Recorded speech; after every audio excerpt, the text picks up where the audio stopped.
ಹಾಸನದಲ್ಲಿ ಅಶ್ಲೀಲ ವಿಡಿಯೋ ಪ್ರಕರಣ ಭಾರೀ ಸಂಚಲನಕ್ಕೆ ಕಾರಣ ಆಗಿದೆ. ಪ್ರಕರಣದಲ್ಲಿ ಸಂಸದ ಪ್ರಜ್ವಲ್ ರೇವಣ್ಣ ಹೆಸರು ಕೇಳಿಬಂದಿದ್ದು ಆಕ್ರೋಶ ವ್ಯಕ್ತವಾಗಿದೆ. ಈ ಬೆನ್ನಲ್ಲೇ ಸರ್ಕಾರ ಪ್ರಕರಣದ ತನಿಖೆಗೆ SIT ರಚಿಸಿದೆ. ಇತ್ತ ಮಹಿಳಾ ಆಯೋಗದ ಅಧ್ಯಕ್ಷೆ ಬೆಚ್ಚಿ ಬೀಳಿಸೋ ಮಾಹಿತಿಯನ್ನ ಬಹಿರಂಗಗೊಳಿಸಿದ್ದಾರೆ.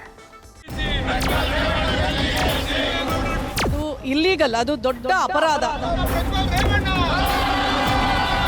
ಒಬ್ಬರು ಅದನ್ನ ಎಲ್ಲಾ ಕಡೆ ವಿತರಣೆ ಮಾಡಿದ್ದಾರೆ. ಇಬ್ಬರಿಗೂ ಶಿಕ್ಷೆ ಆಗಬೇಕು ಅಂತಾನೆ ನಾನು ಕೇಳಿರೋದು. ಇದರಲ್ಲಿ ಲೋಕಸಭೆ ಚುನಾವಣೆ ನಡುವೆಯೇ ರಾಜ್ಯದಲ್ಲಿ ಮತ್ತೊಂದು ಪೆನ್ ಡ್ರೈವ್ ಹಲ್ಚಲ್ ಸೃಷ್ಟಿಸಿದೆ. ಹಾಸನದಲ್ಲಿ ಅಶ್ಲೀಲ ವಿಡಿಯೋ ಹರಿದಾಟ ಪ್ರಕರಣದಲ್ಲಿ ಸಂಸದ ಪ್ರಜ್ವಲ್ ರೇವಣ್ಣ ಹೆಸರು ಕೇಳಿ ಬಂದಿದೆ. ಈ ಬೆನ್ನಲ್ಲೇ ತನಿಖೆ ಸಂಬಂಧ ಸರ್ಕಾರ ಅಲರ್ಟ್ ಆಗಿದೆ. ಪ್ರಕರಣಕ್ಕೆ ಸಂಬಂಧಿಸಿ ಮಹಿಳಾ ಆಯೋಗಕ್ಕೆ ಸಂತ್ರಸ್ತೆ ದೂರು. ಹಾಸನದಲ್ಲಿ ಹರಿದಾಡ್ತಾ ಇರೋ ಅಶ್ಲೀಲ ವಿಡಿಯೋ ಪ್ರಕರಣಕ್ಕೆ ಸಂಬಂಧಿಸಿದಂತೆ ಹಾಸನದ ಹೊಳೆನರಸೀಪುರ ಪೊಲೀಸ್ ಠಾಣೆಯಲ್ಲಿ ಸಂತ್ರಸ್ತೆಯೊಬ್ಬರು ದೂರು ದಾಖಲಿಸಿದ್ದಾರೆ. ಲೈಂಗಿಕ ದೌರ್ಜನ್ಯ ಹಾಗೂ ಬೆದರಿಕೆ ಅಡಿಯಲ್ಲಿ ಮಹಿಳೆ ನೀಡಿದ ದೂರಿನ ಅನ್ವಯ ಕೇಸ್ ದಾಖಲಿಸಲಾಗಿದೆ. ಪ್ರಜ್ವಲ್ ರಿಂದ 2876 ಸಂತ್ರಸ್ತರಿಗೆ ತೊಂದರೆ ಎಂದ ಮಹಿಳಾ ಆಯೋಗ.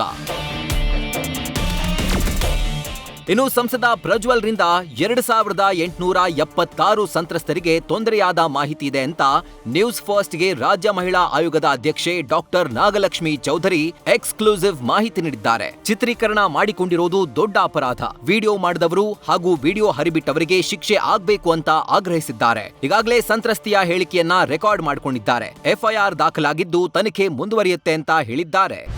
ಇದರಲ್ಲಿ ಏನು ಚಿತ್ರೀಕರಣ ಮಾಡ್ಕೊಂಡಿದ್ದಾರೆ ಅದು ಇಲ್ಲೀಗಲ್, ಅದು ದೊಡ್ಡ ಅಪರಾಧ. ಸೊ ಹಾಗೆ ಚಿತ್ರೀಕರಣ ಮಾಡ್ಕೋಬಾರ್ದು. ಮಾಡಿಕೊಂಡು ಅದನ್ನು ಮತ್ತೆ ಇನ್ನೊಬ್ಬರು ಅದನ್ನು ಎಲ್ಲ ಕಡೆ ವಿತರಣೆ ಮಾಡಿದ್ದಾರೆ. ಇಬ್ಬರಿಗೂ ಶಿಕ್ಷೆ ಆಗಬೇಕು ಅಂತಲೇ ನಾನು ಕೇಳಿರೋದು ಇದರಲ್ಲಿ. ಯಾಕೆಂದರೆ ಇದರಲ್ಲಿ ಸಾವಿರಾರು ಹೆಣ್ಣು ಮಕ್ಕಳ ಜೀವನದ ಮತ್ತು ಬದುಕಿನ ಪ್ರಶ್ನೆ ಆಗಿರೋದ್ರಿಂದ ಇದಕ್ಕೆ ನ್ಯಾಯ ಸಿಗಬೇಕು. ಅದ್ರ ಬಗ್ಗೆ ನನಗೆ ಕರೆಕ್ಟಾದ ನಂಬರ್ ಗೊತ್ತಿಲ್ಲ. ಬಟ್ 2876 ಜನ ಮಹಿಳೆಯರು ಇದ್ದಾರೆ ಅಂತ ನನಗೆ ಹೇಳಿದ್ದಾರೆ. ಬಟ್ ಅದ್ರ ಬಗ್ಗೆ ನನಗೆ ಕರೆಕ್ಟಾಗಿ ಮಾಹಿತಿ ಇಲ್ಲ.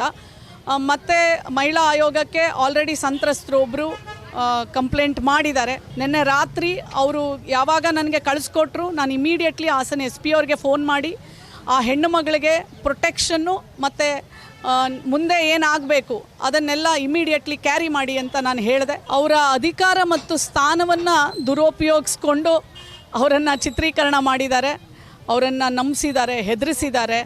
ಇದರಲ್ಲಿ ಸಾವಿರಾರು ಹೆಣ್ಣುಮಕ್ಕಳಿದ್ದಾರೆ, ಜೀವದ ಬೆದರಿಕೆ ಸಹ ಇದೆ ಅಂತ ಹೇಳಿದ್ದಾರೆ. ಸೊ ಈ ಥರ ಚಿತ್ರೀಕರಣ ಮಾಡೋದೇ ಭಾಳ ದೊಡ್ಡ ಅಪರಾಧ. ಸೊ ಹಾಗಾಗಿ ಶಿಕ್ಷೆಗೆ ಗುರಿ ಆಗಲೇಬೇಕು. ಹಿರಿಯ IPS ಅಧಿಕಾರಿ BK ಸಿಂಗ್ ನೇತೃತ್ವದಲ್ಲಿ SIT ರಚನೆ.